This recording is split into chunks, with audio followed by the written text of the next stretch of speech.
describes and the slides are missing, but nevertheless. So someone actually asked a question that referred to the crisis that we're all in.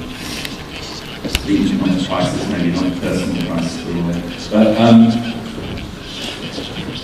I put together this talk really because I wanted to have a little, I wanted to think about how design, specifically digital design, but not just digital design, how that can actually address the economics of countries and industries. And I think design is thought of in quite a limited way by most people outside the industry. What design actually does is it solves business problems. It's not just about making useful things. It's actually about solving problems that are in the world.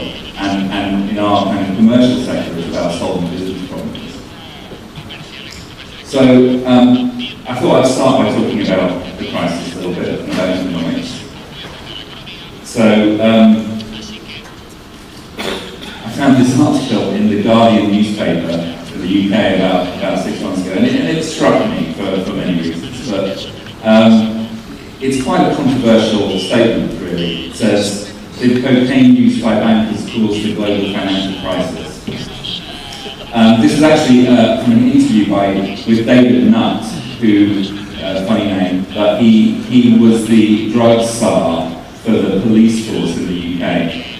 And he's quite an extreme guy, but nevertheless, there's a lot of references outside of his statement that cocaine-using bankers got us into this mess.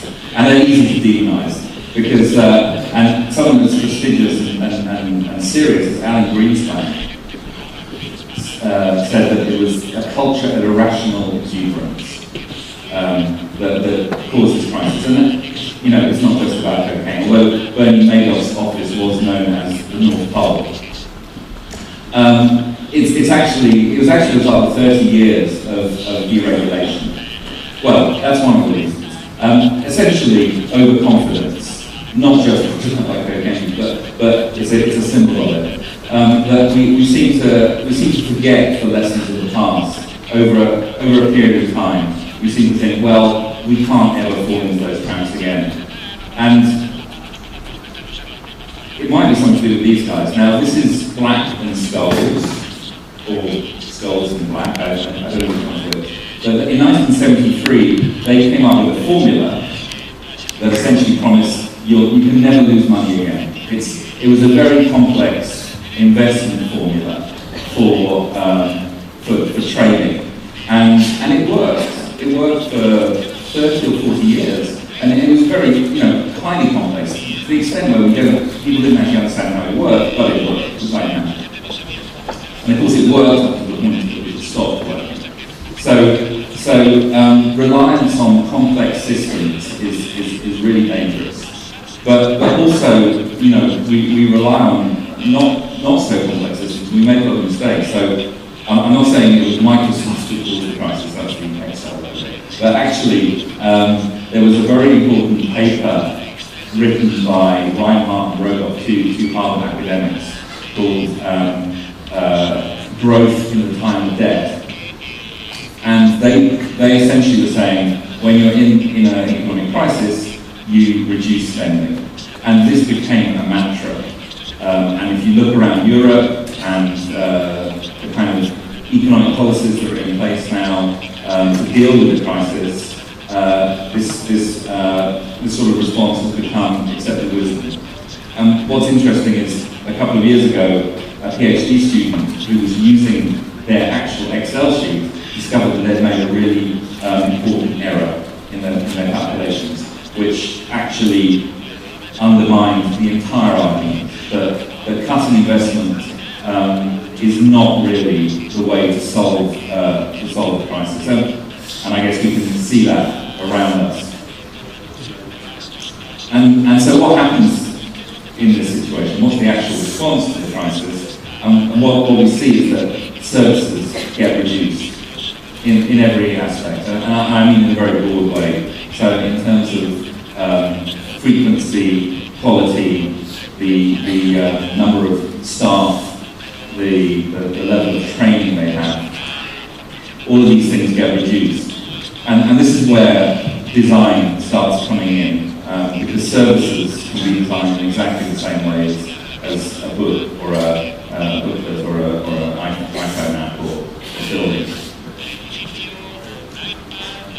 So I decided to think of an experience that I've been having over the last few years where service reduction has led to this drop in quality. And I call this the new premium, because really what this reduction does is it actually starts eroding the experience you're having, and you actually start having a low quality experience, still for seemingly high prices. And I'm going to use an example now. I hope there's no employees of this company in this room. And I want to say that this isn't a dig at Iberia. It's actually something that I personally experienced. I find it very, very troubling that a brand as important and as prestigious as Iberia has undergone this change. And of course, we all know what happened a couple of years ago, is that they were merged with BA. And at the time, the chairman of British Airways said, this is going to be a great deal for British Airways.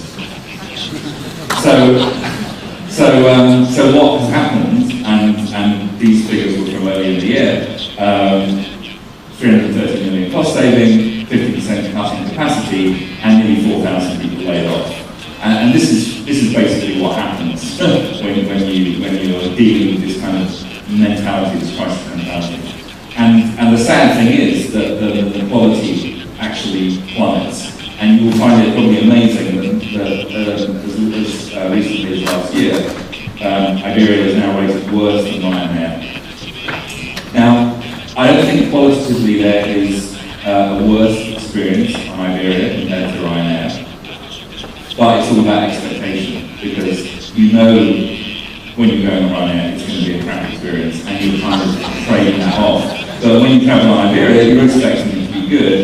And when you find out you actually have to pay for your drink or your meal, and you haven't got as much legroom, and there's no TV in the back of the seat on a long-haul flight, that totally damages your perception of the brand.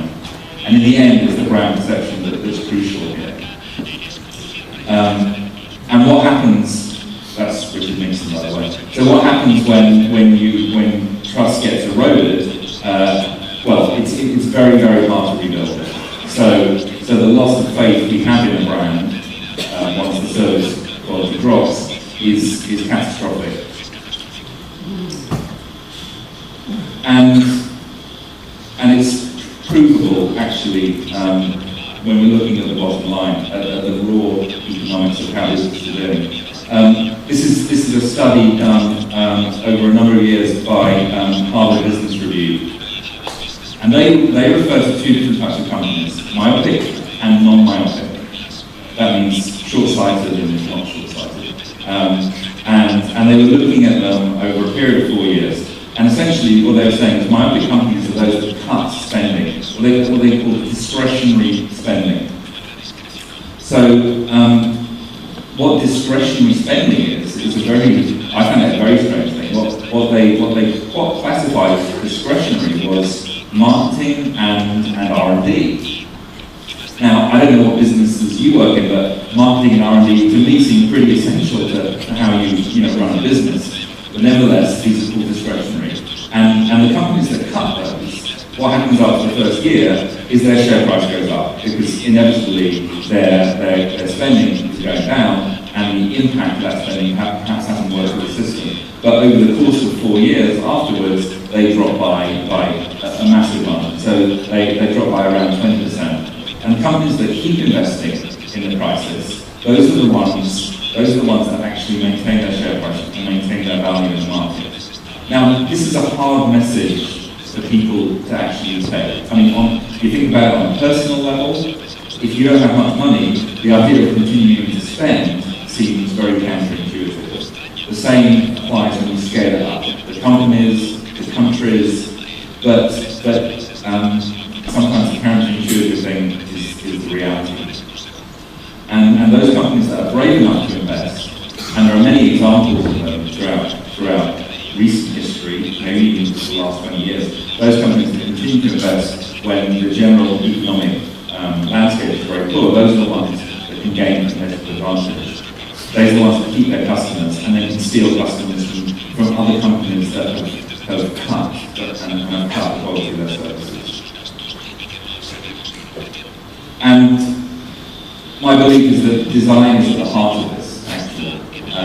That you can not just design better experiences, but you can design experiences that are actually going to help you improve the quality of what you offer to customers, but also can help you save money, especially in the digital era.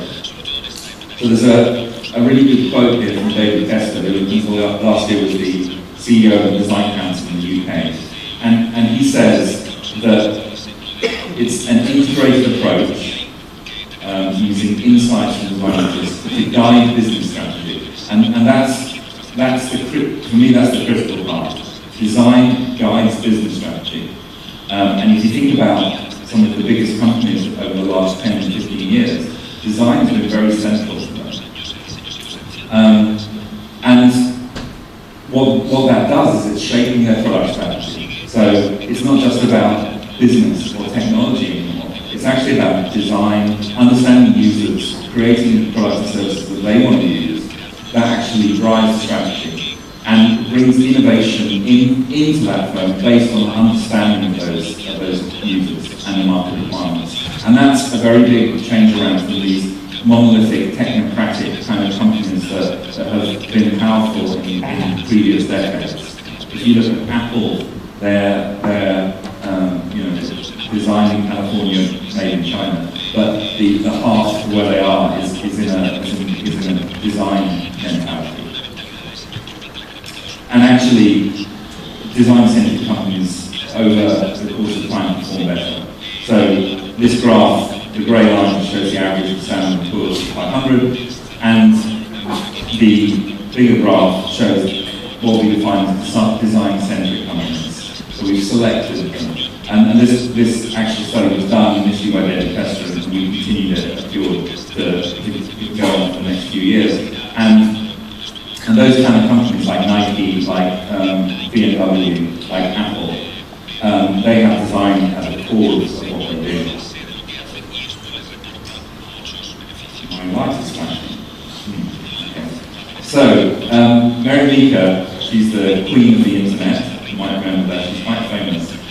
She's actually an investment banker, and she said something really remarkable last year in her public address, that the new disruptive world we're entering, the new transformative world, powered by new devices, connectivity, user interfaces, and beauty.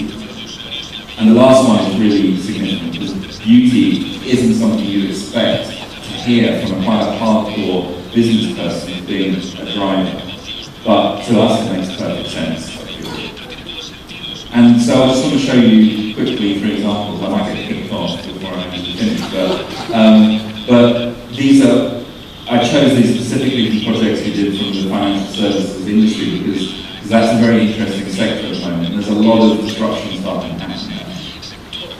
And the first example actually isn't from us, but it's from a concept called nudge.